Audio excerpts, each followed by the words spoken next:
Welcome to the Nomad Summit Podcast, and what you're hearing in the background, that's how we always sound. And it's been a great run with this theme music, but now we're going to retire it. Yeah, that was just a warm-up. So today I say, hello, welcome. And we are recording this episode from a place that used to be the Nomad Summit warehouse for the last 2 months. It's my apartment, so all the big boxes. Last time and all I was the here, there were unicorns. piles of T-shirts and stickers and bags and posters. And Headquarters. Yeah. Now more warehouse. Warehouse. And yeah, today is a special one because the sound of the Nomad Summit podcast is changing completely from today. And our guest, Divi, is the one responsible for that. So let's start over before we speak to Divi with the new theme music. Here we go. Hello, welcome.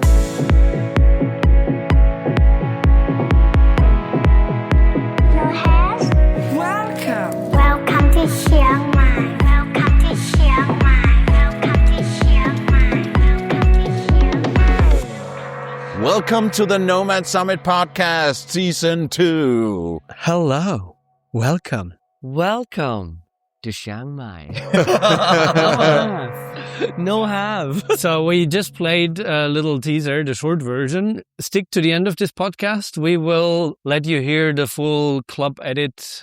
I love that. Divi, thank you so much. How did this come along? Chris, thank you so much, Pali and Chris. It's such an honor to be here. My name is Diveakssh Schae, or Divi the Audio Nomad for short. Diveakssh Schae. Schae. That's it. Yeah, I just call you Divi. Yeah, it's quite a mouthful. It's a hard name even on Indian standards, and that's saying a lot. So I go by Divi or Divi the Audio Nomad. And for 3 years, I was very lucky to travel the world, Australia and India, making music from beautiful places.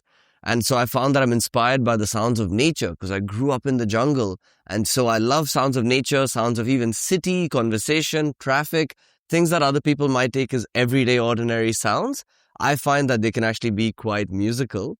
So I've been creating these little snippets on Instagram after releasing my debut album called Moments of Clarity. I've been, going to beautiful places, finding unique sounds like the bun bao sound in Vietnam, or in Indonesia, there was the bamboo kind of drumming on bamboo sound, and turning them into beats. And it's been really nice to see how it resonates with people because I find it changes the way they end up listening to the world around them. The next time you hear a 7-Eleven going ding, ding, you're going to think back to how it can be musical. And that makes me really happy. So that's why I do what I do. Yeah.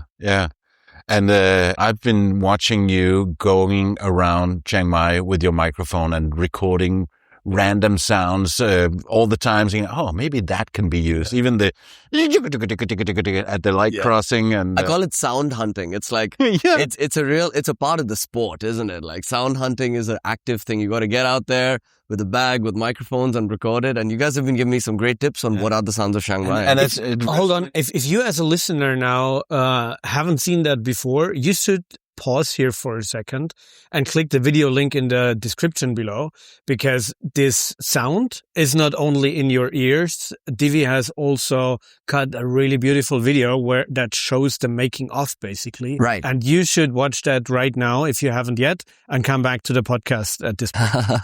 That's awesome, guys. No, Divi, it resonates so much with me because I'm also a sound guy, and my podcast is very much with the sounds of the places I visit. So I bring my microphone everywhere. So I get the market, I get the jungle, I get the sound of the local chatter, and the languages. And for me, sound paints so many pictures. Absolutely. I fully agree with that. Yeah, I think sound is actually, that's my mission as an artist, even with what I'm building. I'm building a nomad village in South India. We can chat about that later. But my real aim to do that after Operation Stabilize is to convert an old abandoned factory that my great-grandfather had created in 1955 into an audiovisual gallery.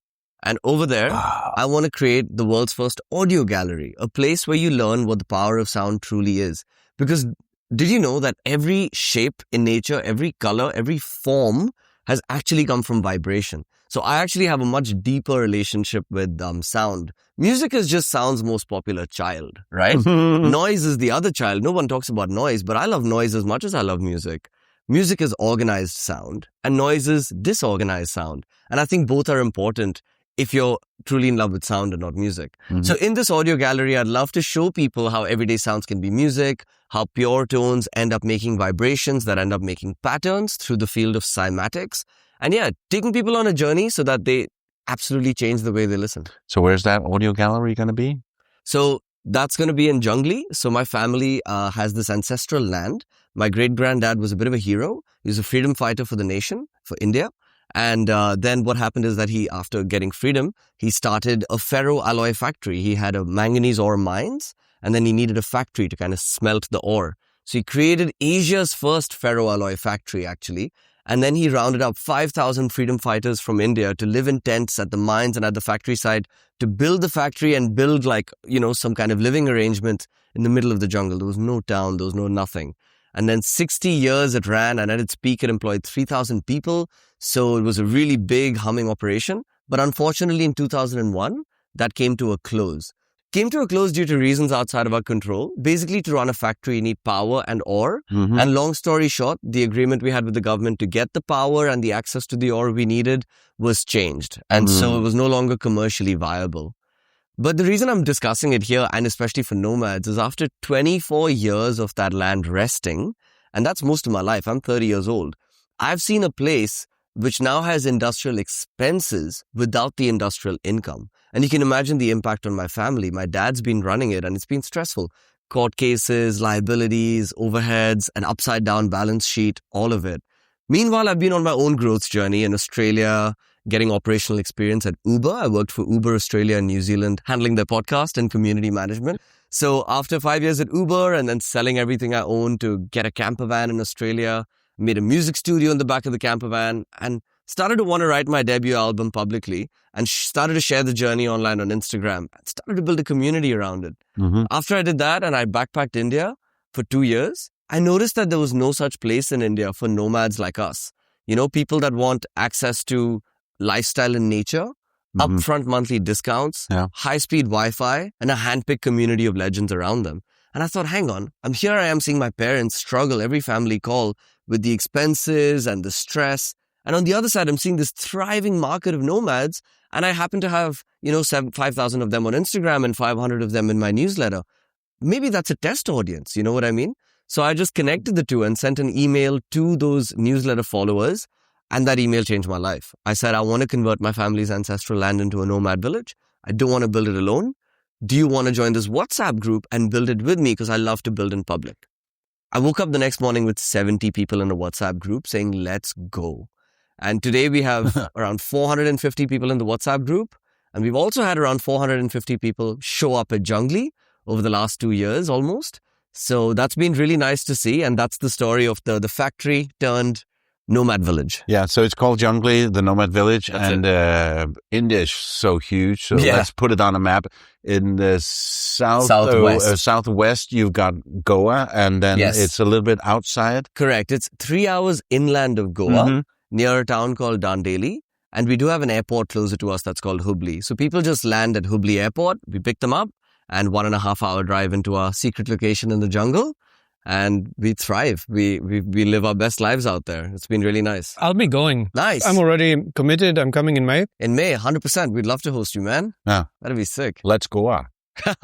I really want to go too because I want to go to the nomad village in the jungle. But also now that you're talking about the audio workshop, how can I get involved with that? We'd love to host you. So if anyone listening is an audio visual creator, such as Pale, we are going to be creating an experience center in this factory. I really envision it as a place where people can walk around and experience new media art. Pale, how about May?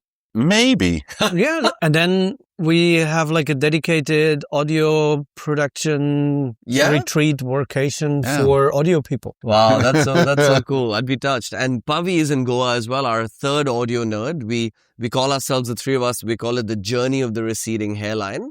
I'm the youngest of the lot. Pavi's at about 50%. And then we got Pale, I have full bald, and Chris in support. So, the three of us eggheads could put something together. You are not an egghead. You have good hair. For those who were just wondering, like, what was that name? Pavi. Pavi has been on this podcast before. Pavi Lustig, he is this German voiceover artist that travels around the world. He calls himself a VOMAD.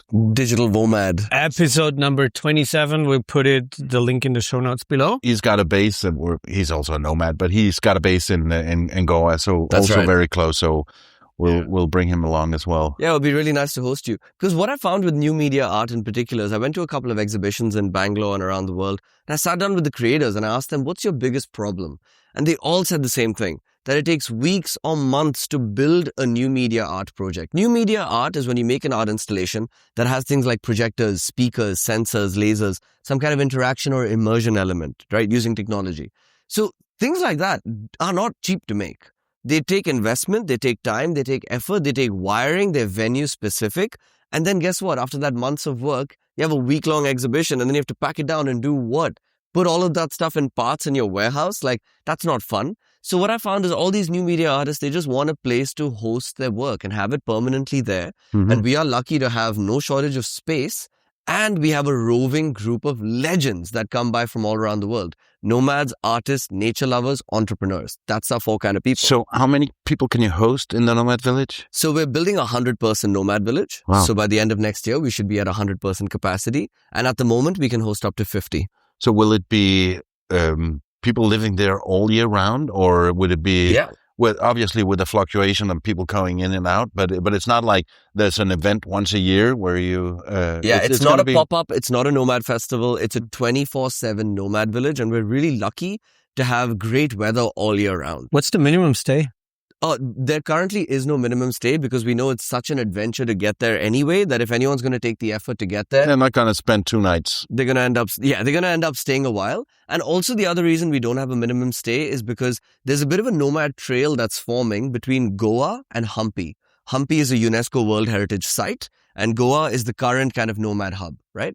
Jungli, where we are, is equidistant almost between the two. So we get a few messages, especially from Pavi's friends, saying, hey, I'm going from Goa to Hampi. I need a place to break my stay. Can I come stay with you? And we love saying yes to that because then when we can host them, even if they're there for one night with their stories and their motorbikes, they definitely come back because they see that this is a very unique experience, family-owned, community-driven, and there's nothing else like it. So they end up coming back.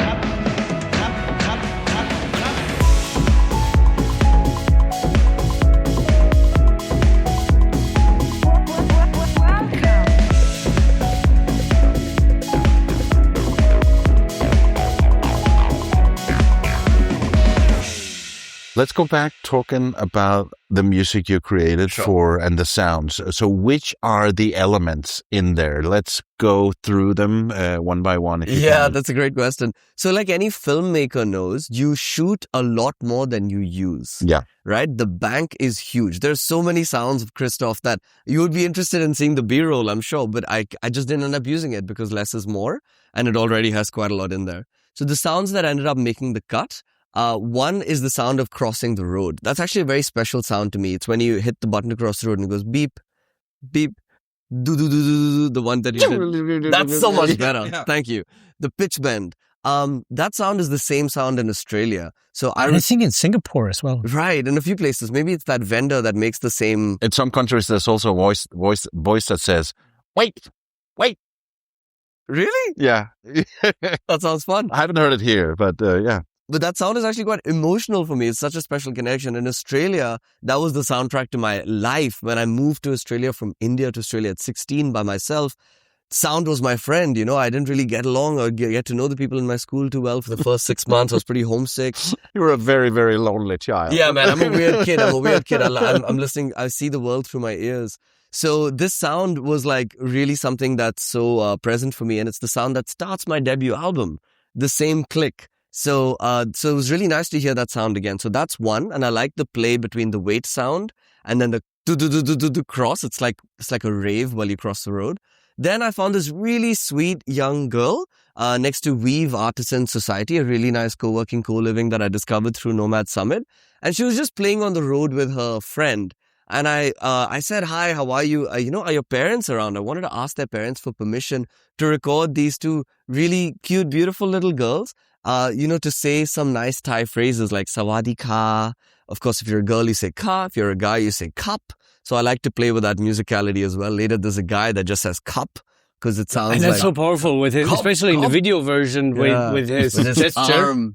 Yeah. Cup. Yeah. That he was like, we don't normally say that. I said, that's okay. We're just using the sounds and arranging it in a musical way because we do say Sawadee Cup in another time. So it makes sense. So I like playing with that Ka versus Cup. And then that same girl, there's one very special moment, which even Chris called out, where I was asking everyone to just say Sawadee Cup and Kapun Kap. But then I don't know why. I asked her, can you say welcome to Chiang Mai? And she shyly did this gesture with her hand. Obviously, English is not her first language, but she got the words out of her mouth in such a heartfelt, cute, innocent way. And she said, welcome to Chiang Mai. And I added this echo behind it. Yeah, and I had such an emotional moment like less than an hour ago before you guys arrived here. I was for the first time listening to like yesterday evening at the closing party, we for the first time showed it to everyone. But I mean, there was like a big yard and the sound was not the same as if you hear it for the first time on your headphones. Absolutely. And that's what I did. I was sitting here at the computer. I put it on full blast in my headphones while I was reading through some super grateful comments in our Telegram chat. That was my moment. It was from Y. He said, just want to express my thanks to Christoph, Alexandra, Nomad Summit team speakers and volunteers for organizing the conference and side events. I came to Chiang Mai not knowing what to expect, and I'm ending this week with a lot of insights, connections, new friends, lots of photos, and most importantly, a lifetime of memories. As a vote of confidence, I have already purchased my ticket for next year's summit. The countdown begins. Wow. And while I was reading that girl was in front of my eyes and in my ears saying, welcome to Chiang Mai. And I had tears in my eyes. I had tears of joy. That's so nice. And it was so powerful. Yeah, I just want to take a second to say kudos to both of you, man. Chris, Pale, Alex, the AP, and all the M, and all the volunteers working on your team. You guys have put together a world-class event. This is my third Nomad Festival. And I have to say, it was just so world-class in how it was run, the venue, the screen, the AV, the tech. And even if there were minor hitches or glitches, which is bound to happen in any entrepreneurial venture, what an organization is measured by, as I like to call their repair kit. How well are they able to entertain the people or repair the problem rather than like, oh my God, it's all chaos. And you guys did such a great job with that. There really weren't any major problems, but everything just went so smooth. The talks were high quality. And I really love that y'all are investing in a good audio brand. So it's super cool what you're doing, bringing creators and nomads together. Thank you so much. Yeah. You're pushing the button again for another emotional moment. That's really sweet.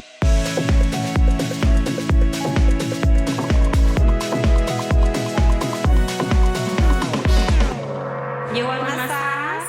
So you're still a nomad, but you also have the place in India. How much are you there and how much are you on the road? Directly following this question, when we are coming in May, will you be there? 100%. Yeah, man. I'll be there. So that's a great question. And it's something I've been thinking about a lot.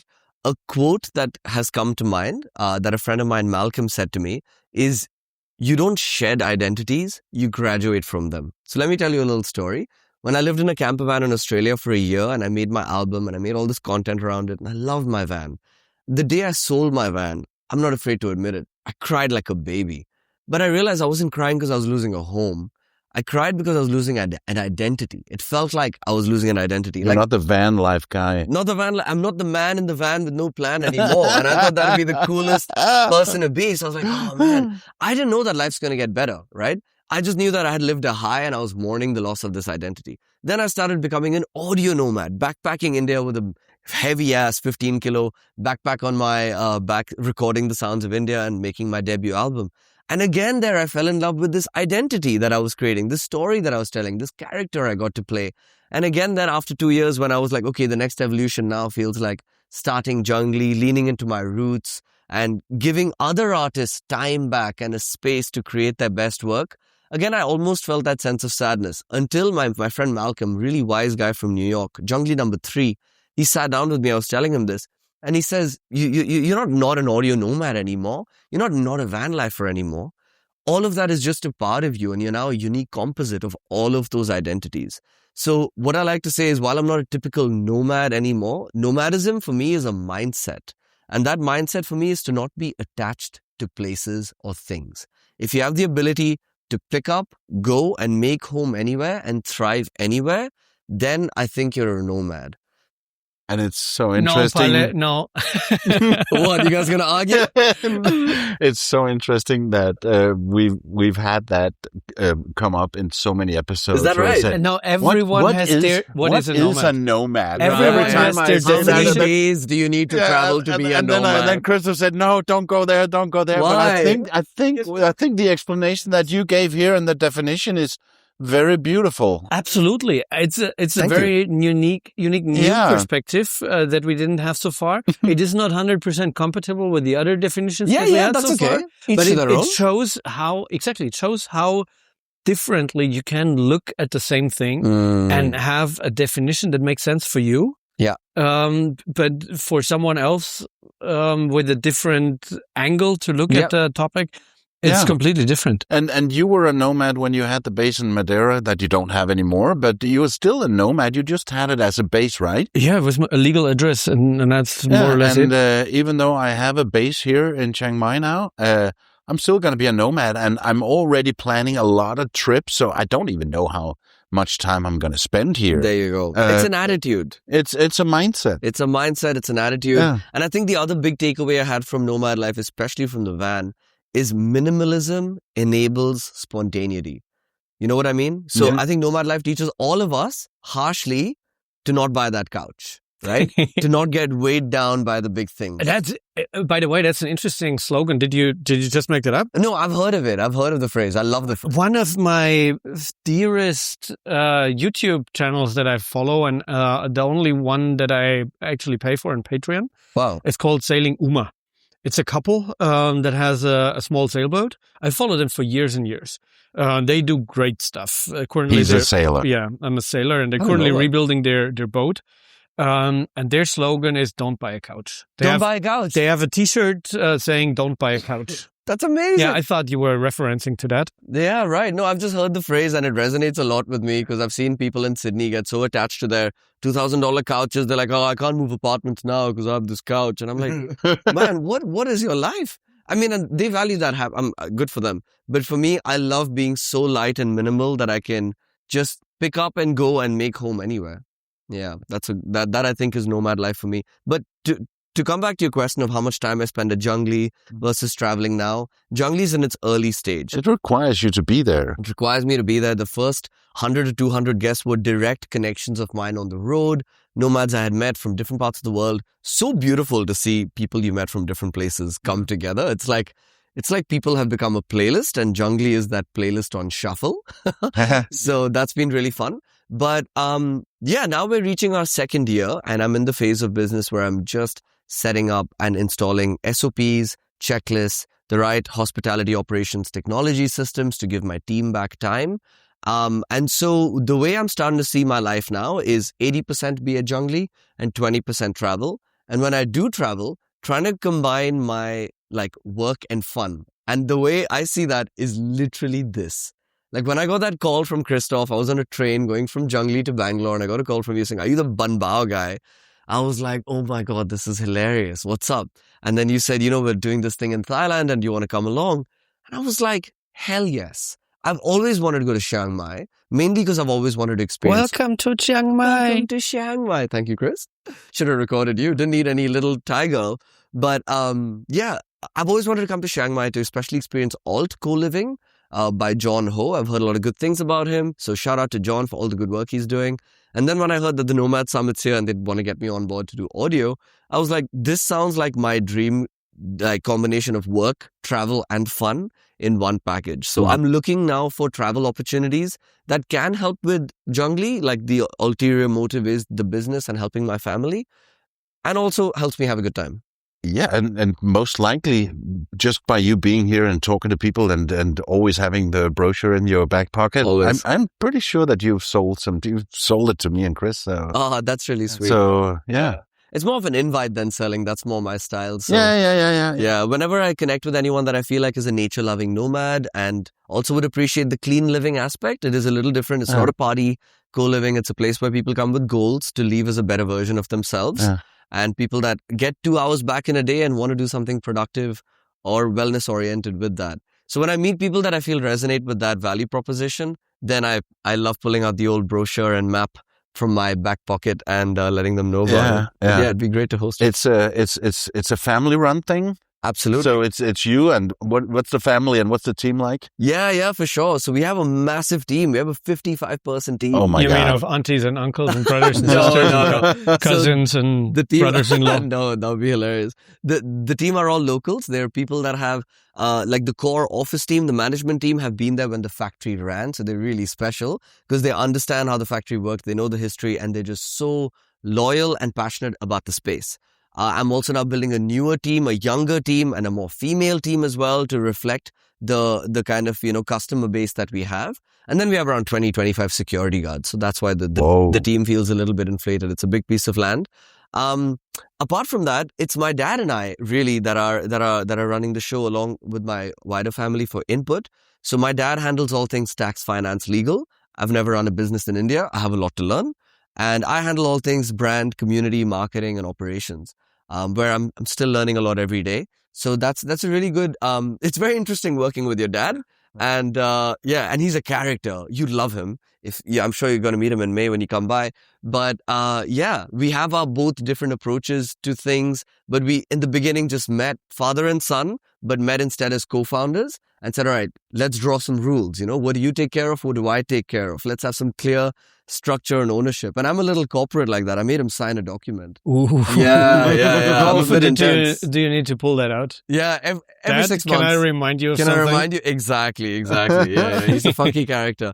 Beautiful guy. Everybody at Junglee loves him because he's into numerology and hypnosis and past life regression. So especially, there's two kinds of nomads. I'm sure you've seen it. There's the business-oriented nomads and there's the spiritual or wellness-oriented nomads. I am very interested in meeting him. So those guys, especially I want him to take me back to a previous life. He will do that. Yeah. Yes, 100%. But he will probably not enjoy Nomad Summit so much as a business conference. Oh, he's an entrepreneur.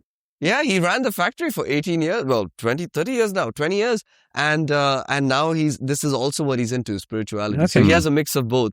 And fun fact, I'm actually bringing my family on board to the Nomad cruise, which is where I'm heading next. So I'm very lucky to be a speaker on the cruise. So I'm getting mom, dad, and my brother who lives in Australia to fly over to Hong Kong. And we're going to cruise from Hong Kong to Philippines.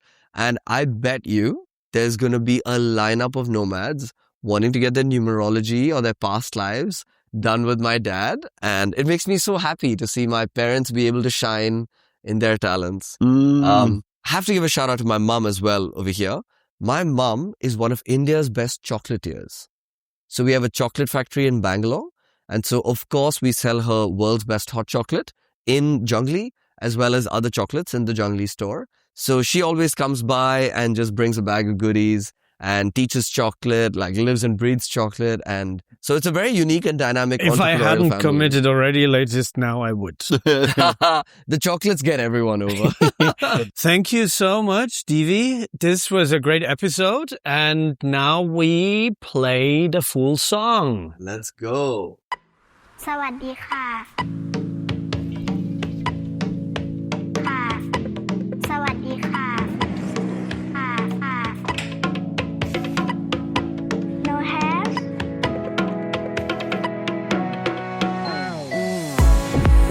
Hello, welcome. Hello, welcome. You want massage? Massage? Welcome.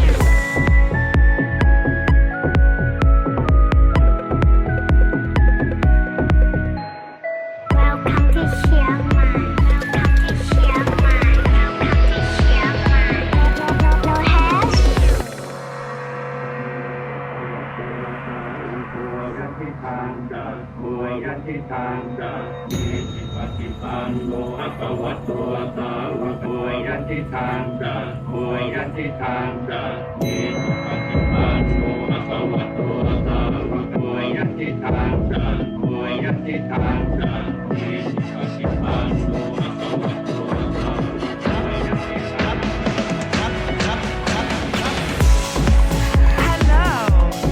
welcome.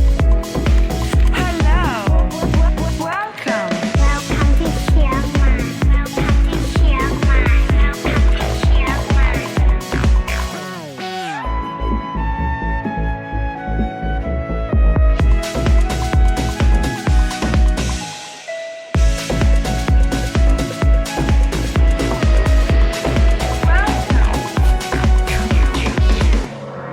Sawadika. Ka. And that's it for this episode. If you like this and you found it interesting, please share it with your friends and remember to follow and all of that. So we will see you next week for another episode of the Nomad Summit Podcast. Until then, don't forget to share this episode with your friends, subscribe wherever. I just said that. Fight. But also, now you know where we will be in May. If you want to join, check out the website of Jungly. The link is in the show notes below. I'll be there. Divi will be there. 100%. Meet And I us will there. hopefully be there. Let's go. Thanks so much for having me on the Nomad Summit Podcast, guys. So good to make your audio brand. I'm pumped. Sawadika. Abundab. Produced by RadioGuru.co.uk.